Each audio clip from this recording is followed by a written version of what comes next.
Hey friends, today I'm doing a bonus video on this little flyer that I did a playlist on. I did a few videos on my experiment of getting $400 back on a $500 deposit, which is an 80% return on your money. If you watch those, you can go back in my videos and find them. You can see that this offer was true. The bank made good on its promise. I got the $400 cash, basically made, free money on money that I already had. And again, watch the videos for the backup or the background on that.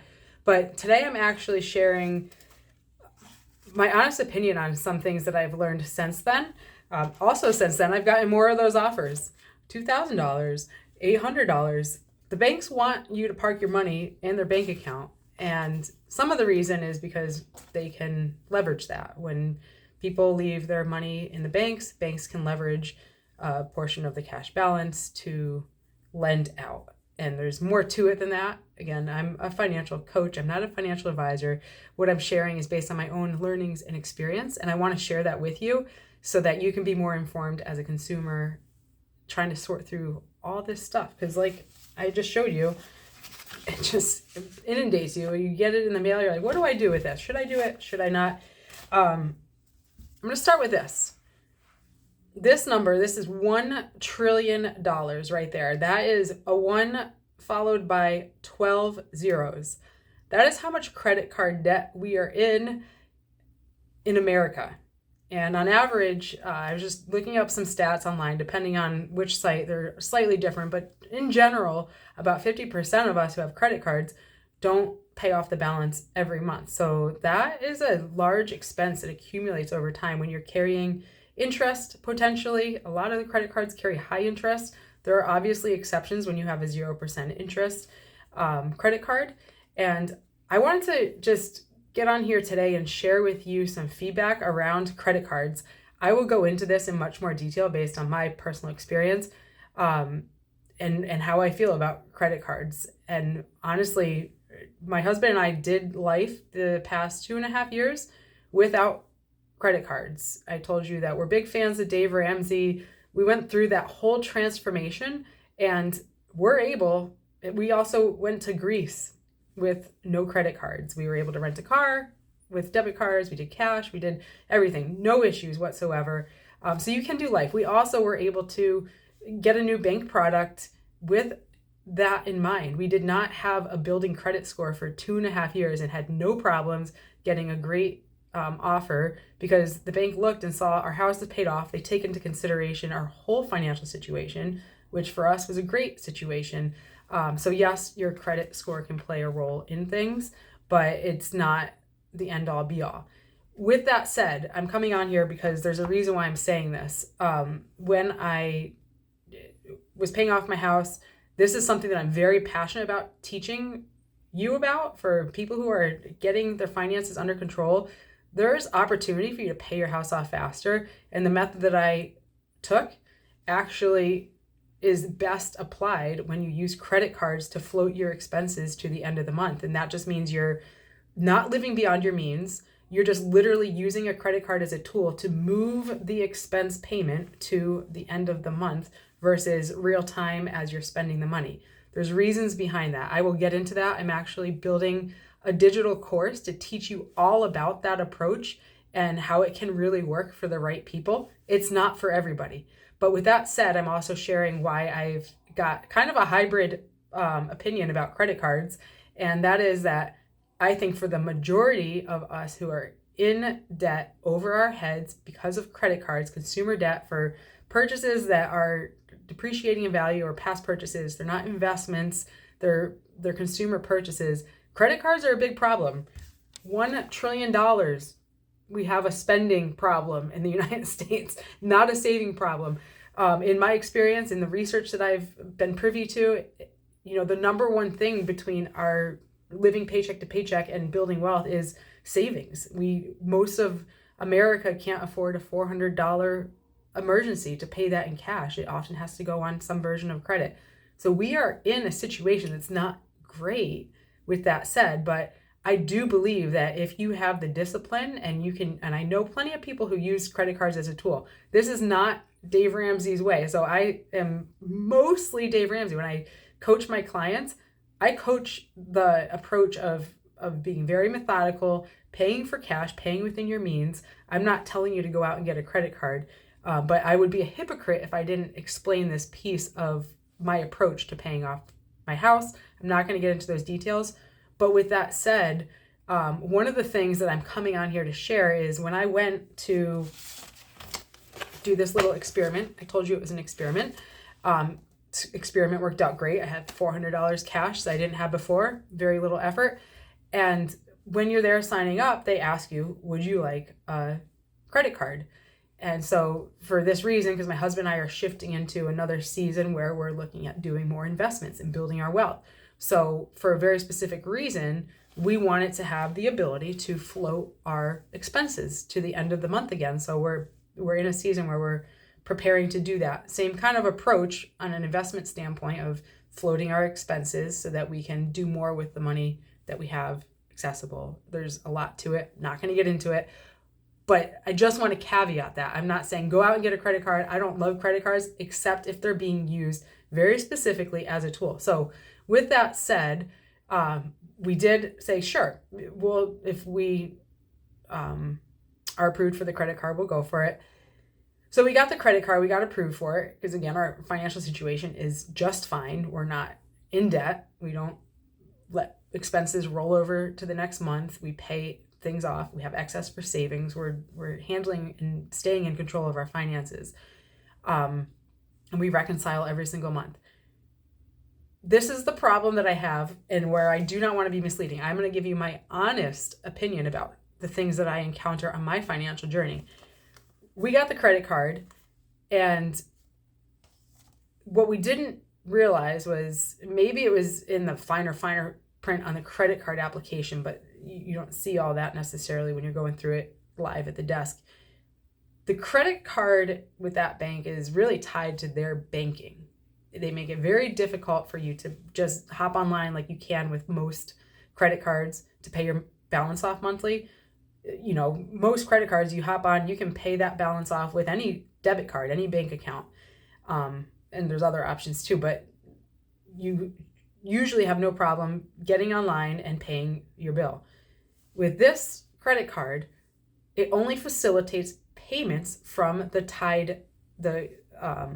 checking or savings account tied to that bank.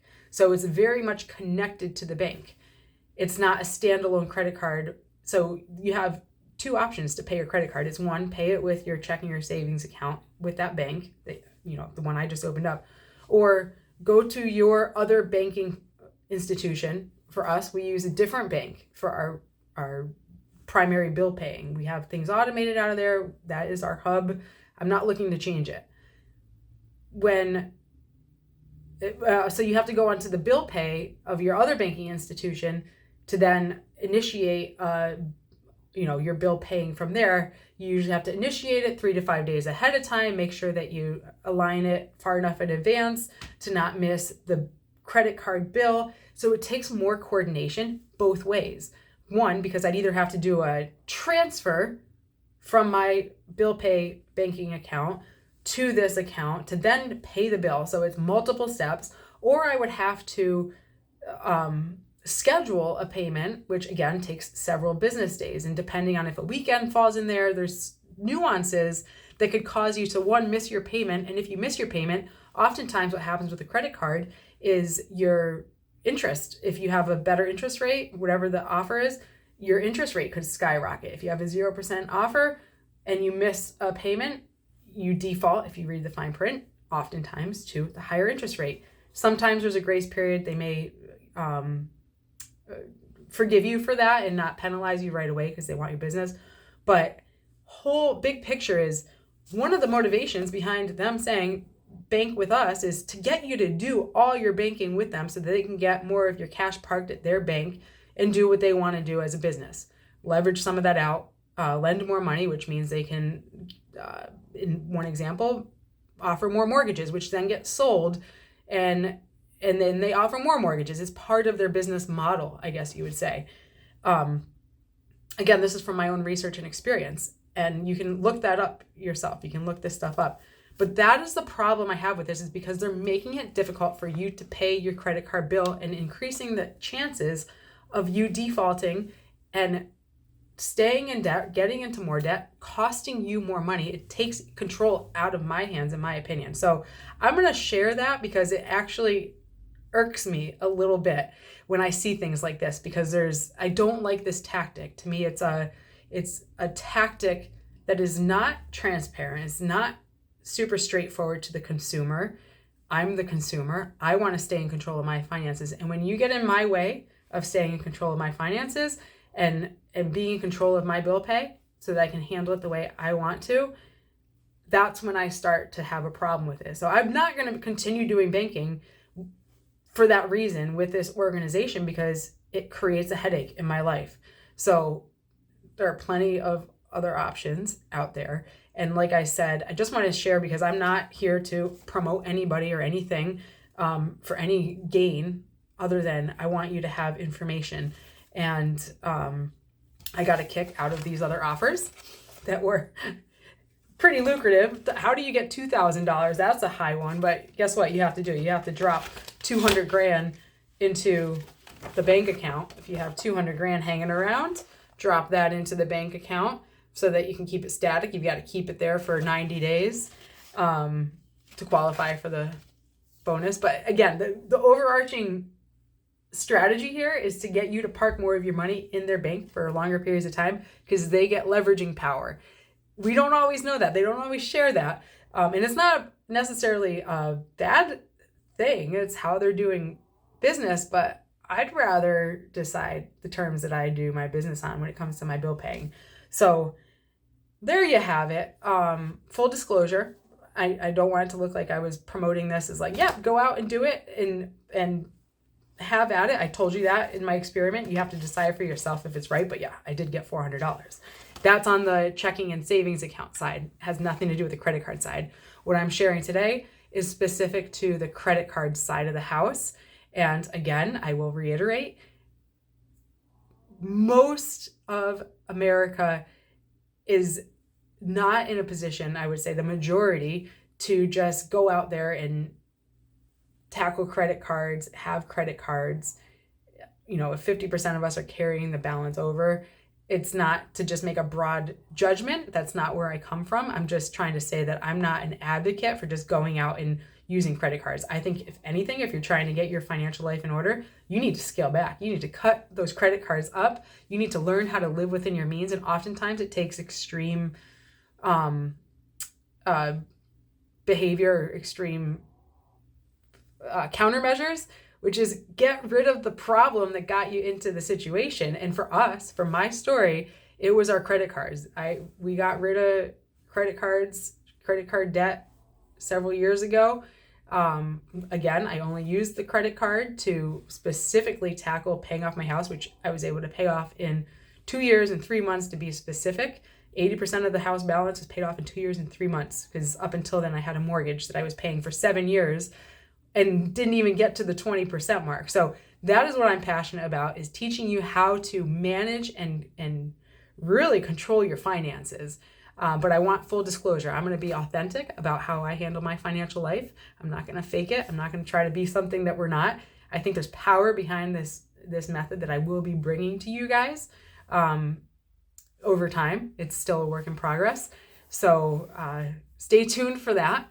And if you are curious about that, if you're good with your budget and you pretty much are setting aside extra savings money every month or putting extra money towards your mortgage, you're probably in good shape, and this method could very well work for you.